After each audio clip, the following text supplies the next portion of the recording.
Okay. Good afternoon, everyone. Welcome to your third lab, that is half-wave rectification with the help of silicon diode.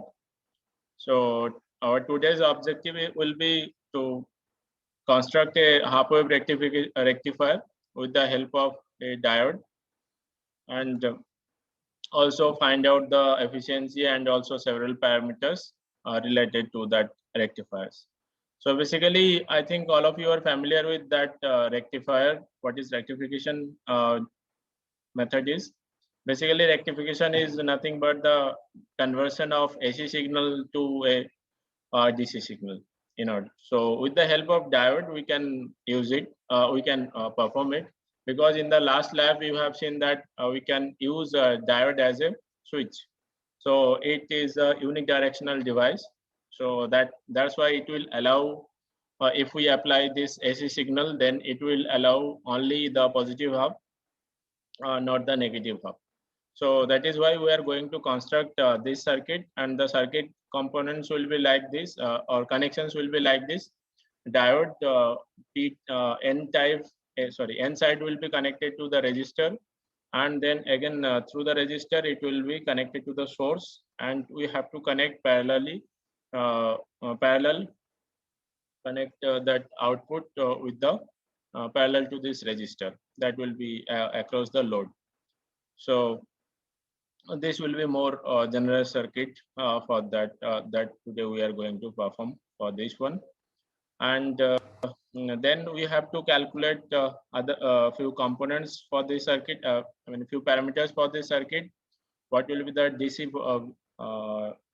DC voltage and mean voltage? What will be the mean voltage, RMS voltage corresponding to the source, and also input and output. And also we have to calculate that ripple factor. The ripple factor is nothing but that how much AC components are there inside our output. So that one we have to calculate for this one. And also then we will find what is the deviation from the theoretical and experimental one. Ideally, we should have a ripple factor of around 1.21 volt, 21% for a half-wave rectifier.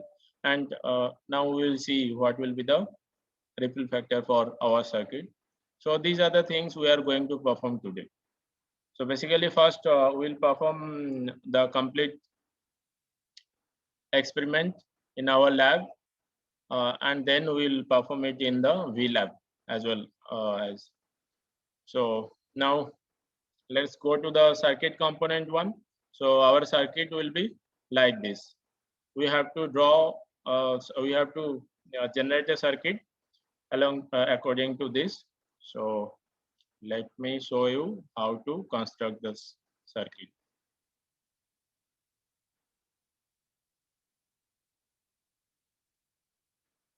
Yes. Okay. So if you can,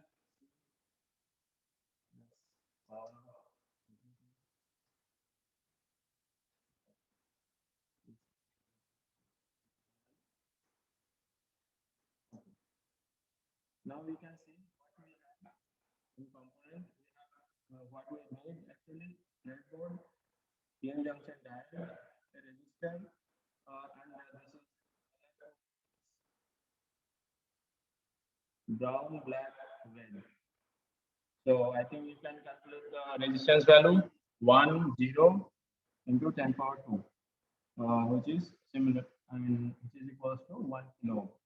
So basically, our load voltage, load resistance is 1 kilo ohm resistor, and this is the thing, one diode, silicon diode, we are having PN junction diode. So according to the circuit, we should connect it into series connection. So let me put one end of diode. So this side is P side and N side. And according to the circuit, we should have series connection to the N side to the ground. So as you can see, in order to make connection, I put the one terminal of resistor into the same vertical line. So as I already explained in the previous lab, that these vertical lines are same line, they are connected. So that is why to make a proper connection, I put them in a same vertical line. Now what we are going to do, we are going to use input from that function generator. From function generator, we are going to use a sine wave with a 1 kilohertz frequency and 2 volt amplitude. So our signal is 2 into sine 2 pi f. In case of f, the frequency is 1 kilohertz.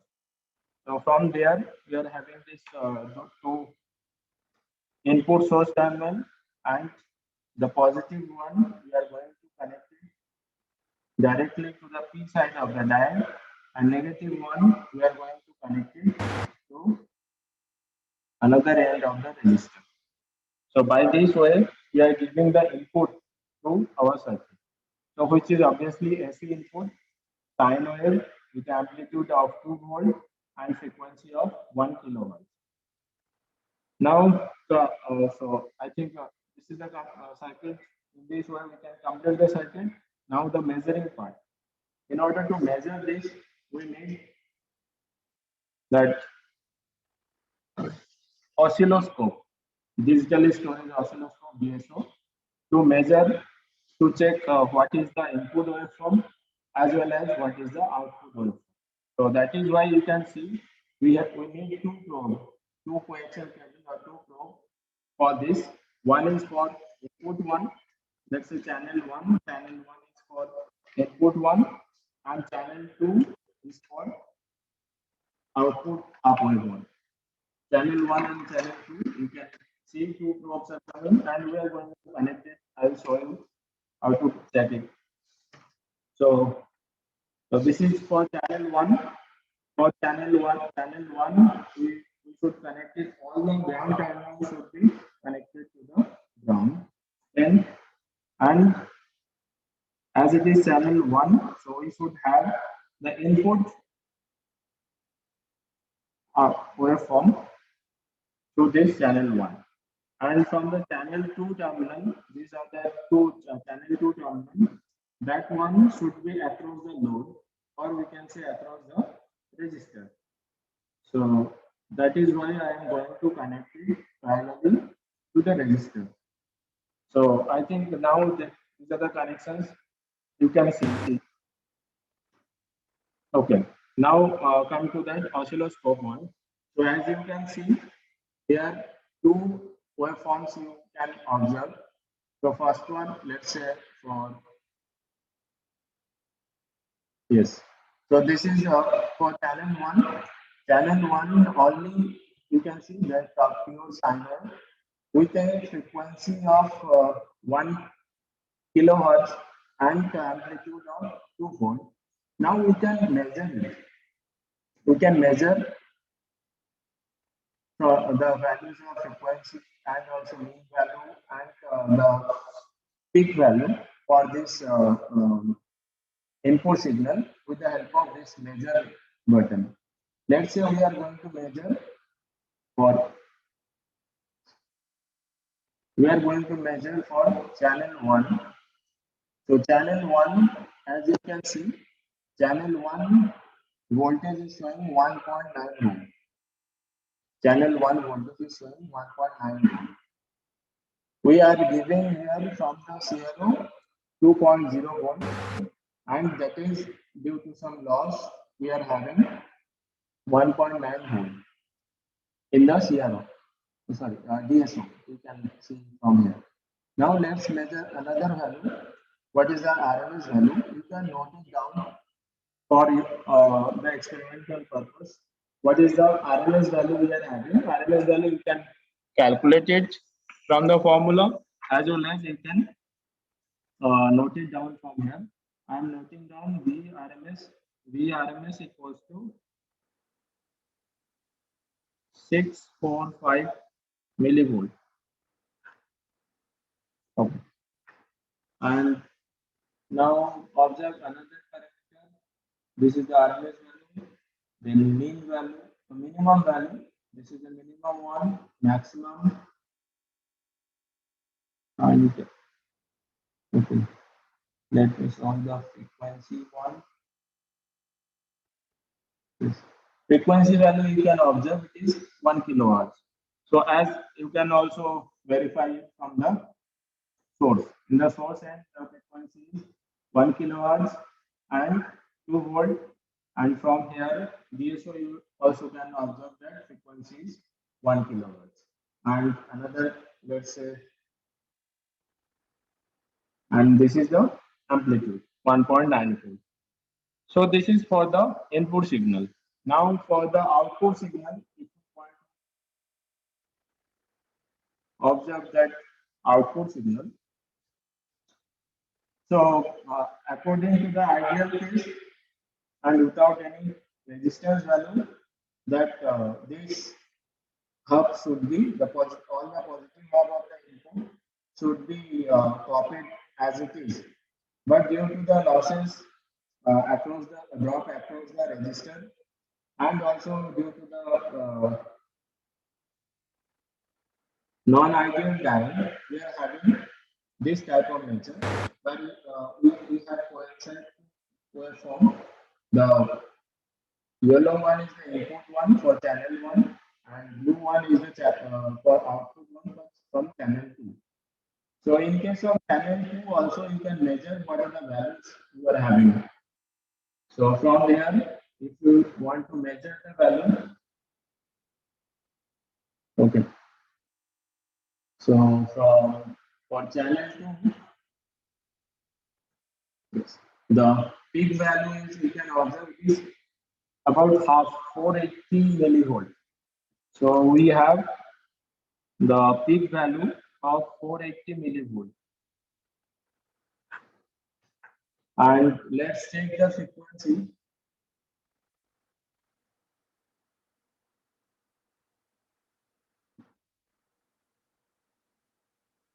Yeah, the frequency you can see that is same. Frequency is same is up around 1 kilohertz, but the amplitude that in case of input it was 1.9 volt, but it is showing the around 480 millivolt. So and also you can see okay, only the positive half for positive half you can for the positive half of the input signal you can have only the output waveform, and for the negative half it is stopped due to the this is due to the unidirectional property of the diode. Now one thing, one interesting thing you can observe, if we change the polarity of the input signal, then what will happen? Or otherwise you can say if we change that polarity of the diode, then what will happen? Let's check. So we are going to change the polarity. P side will be in case of N side will be in case of P side. So I just click the diode and now I am going to give the input as well as the output. So now come to the oscilloscope.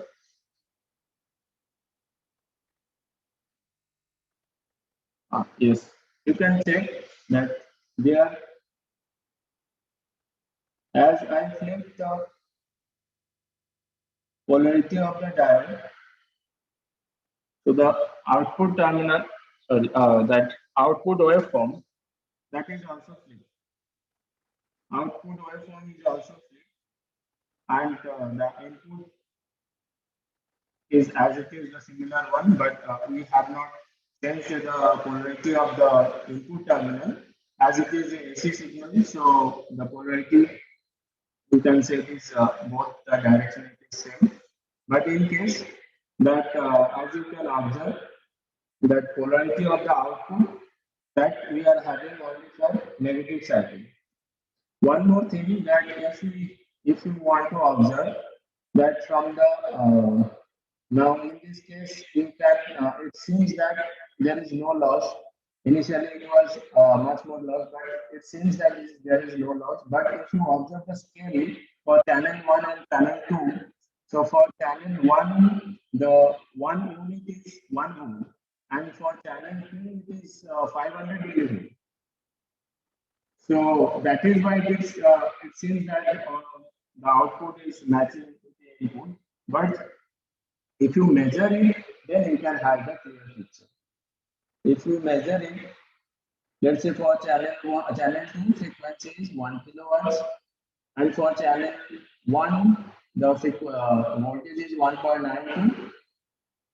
Let's change for channel 2 that peak value. Yes, it is same. It is around 460 millivolt. So that is why don't confuse with that output waveform pattern. That it is there is no loss in negative bias. It is not like that. It is due to the oscilloscope. In oscilloscope, the scale, that is the reading scale, smallest division for channel 2 it is 50 millivolt, and smallest division for channel 1 it is 1 volt. So that is why we were seeing that they are coinciding, but there are losses due to the non-ideal characteristics of this diode and the non-ideal this drop across this resistance. So this is that half-wave rectifier circuit. And also one more thing, you can calculate the ripple factor from the given equation. Ripple factor, before going to ripple factor, you have to take the values of maximum voltage, V maximum, and also V average. You can find out from that 0.38 into V maximum. You can calculate it on your own. From here, you can have the data that VM value is 460 millivolt for this case for the output, and for the input the VM is 1.9 volt. So now you can calculate V average value is 0.318 by VM. Sorry, 0.318 times VM. And from the V average value also you can calculate that ripple factor is that ripple factor gamma equals to Vrms by VTC whole square minus 1 square root of this term into 100%. So from there you can calculate that value of ripple factor. There is ideally it should be 1.21. One more way you can check it with the help of multimeter. I will show you how to check it.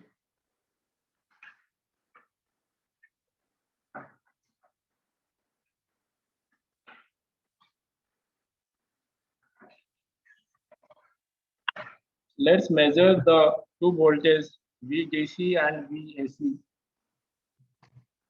for the terminal, for across the load. So what we are going to do, we are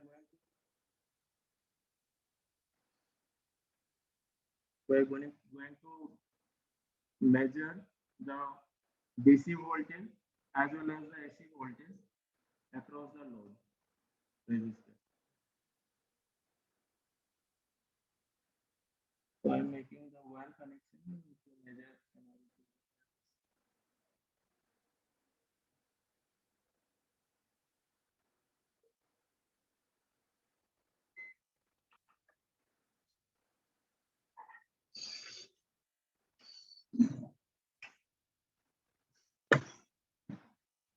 So now you can see that in multimeter we are going to put it into DC. I think it is visible to you, DC voltage. So now we are going to measure the DC voltage. So it is showing around 84. Oh, let me change the polarity. Now it is showing around 84 millivolt. 84 millivolt. And if you just change it to the AC one, now you can see it will show the AC. So it is around 97 millivolt. So you can have a ripple factor gamma is equals to 97 millivolt upon 84 millivolt into 100%. From there also you can calculate the value of ripple factor.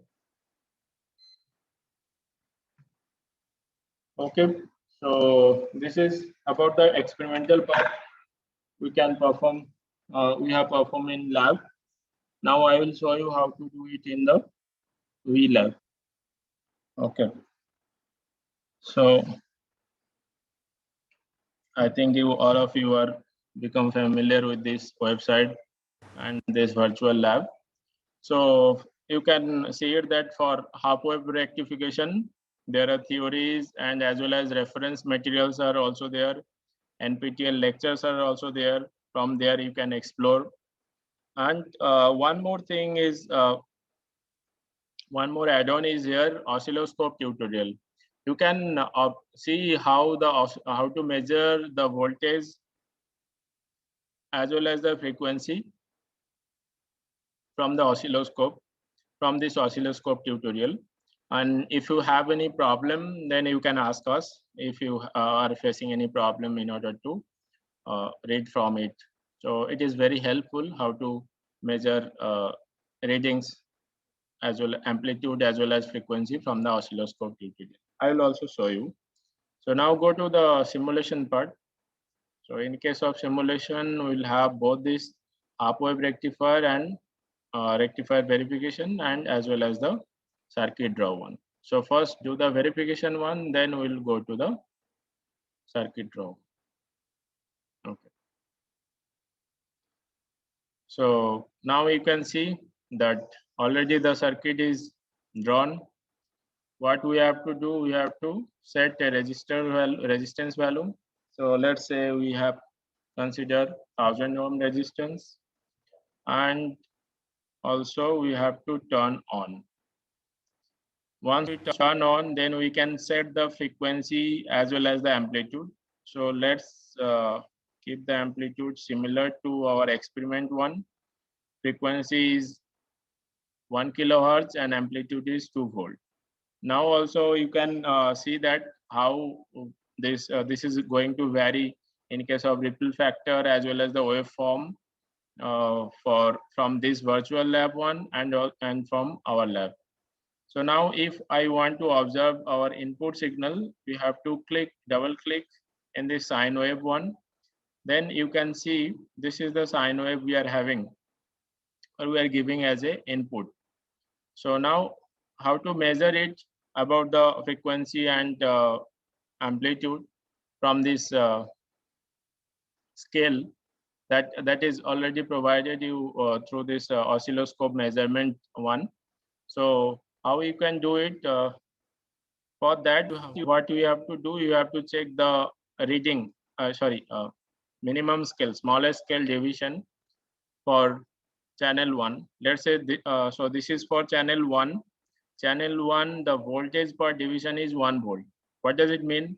It means that voltage is in vertical axis. So if you go through along this vertical axis, one big scale is will be 1 volt. And there are total 1, 2, 3, 4, 5 scale are there. 5 small scales are there and 1 big scale.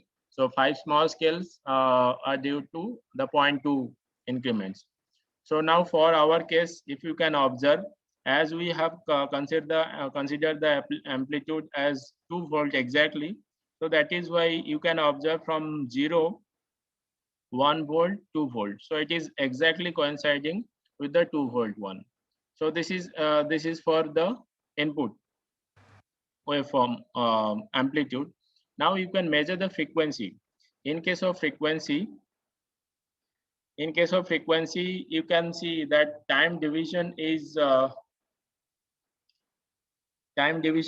in millisecond per division. So if you change it, then you can see that it is changing. So if it is 0.1 millisecond per division, so 0.1 millisecond, now count it, 1, 2, 3, 4, and 5. So one complete cycle, it is showing around 5 into 0.1. 5 into 0.1 millisecond, total time period will be 5 into 0.1 millisecond. So frequency will be 1 upon 5 into 0.1 millisecond.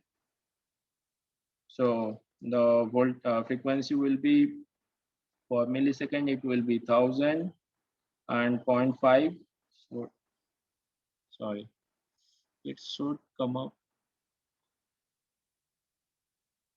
This would be 1 millisecond.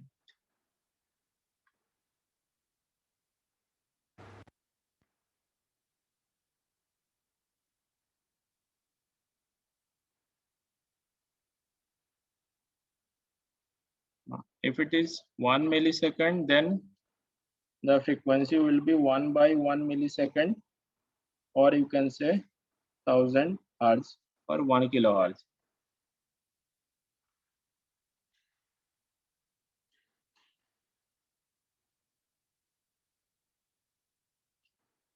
So from here you can observe the frequency as well as the amplitude. So this is the way how to measure the frequency and amplitude. Now if we want to see the output waveform in channel 2, and also if we want to see in dual mode, if we put it into dual mode, means in order to observe that input as well as the output, we have to put it into dual mode. So in case of dual mode, you can observe here that this one is the okay, let me change the position of the Y position for channel 2. Yes, so now I think it is visible to you. So the blue one is the for channel 1, input 1, which is a full sine waveform, and the orange one is for channel 2, that is the output waveform, which is exactly similar to the 1/2 for this circuit. I mean 1/2 for this input waveform. So from here you can see that as it is in this case, all these things are ideal. So we are having the ideal characteristics, and in case of in our lab, we have performed with the real life devices. You can observe the variation from real life device and that simulators. Okay, now come to that circuit draw part. I will show you how to draw the circuit.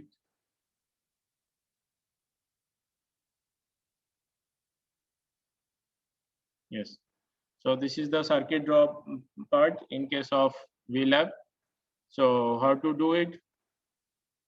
First, make the connection from diode N side to the resistor. Then channel 1 should be sine wave. Channel 2 should be our oscilloscope. And this end of resistor should be in ground.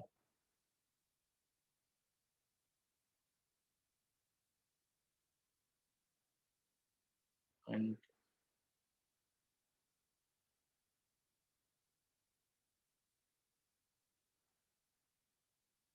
now check the connection.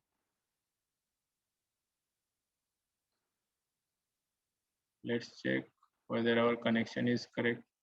Wrong connection. Okay. So Let's make the proper connection.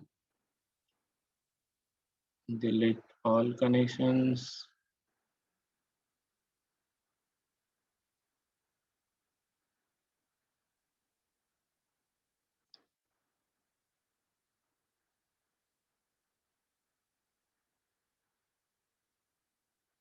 Resistance value.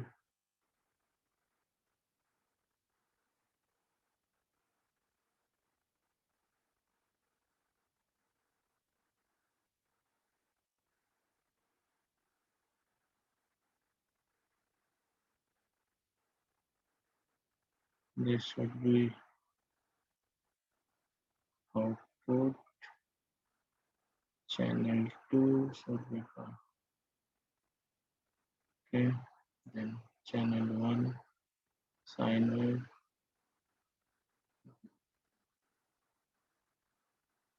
Yes. Now check the connection.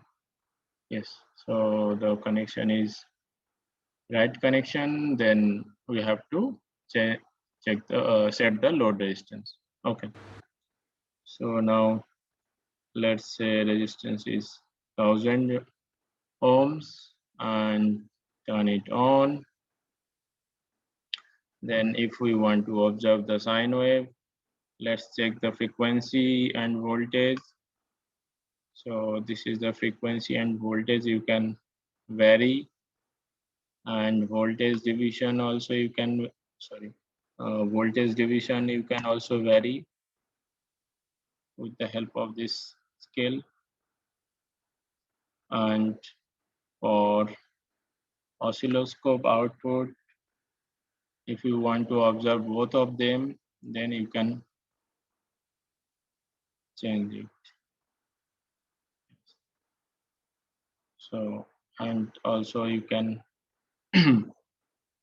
you can measure the input and output waveform and also put it into the formula. From there, you can calculate the ripple factor, and peak current value is given.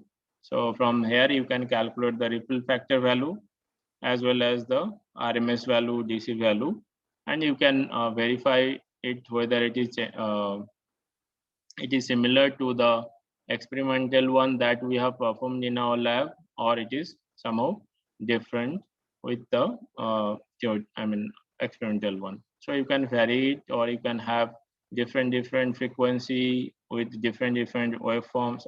Different amplitude you can have. So you can check it on your own. You can explore it, and if you have any question, you can ask us or through chat or emails. Thank you. This is all about from third lab.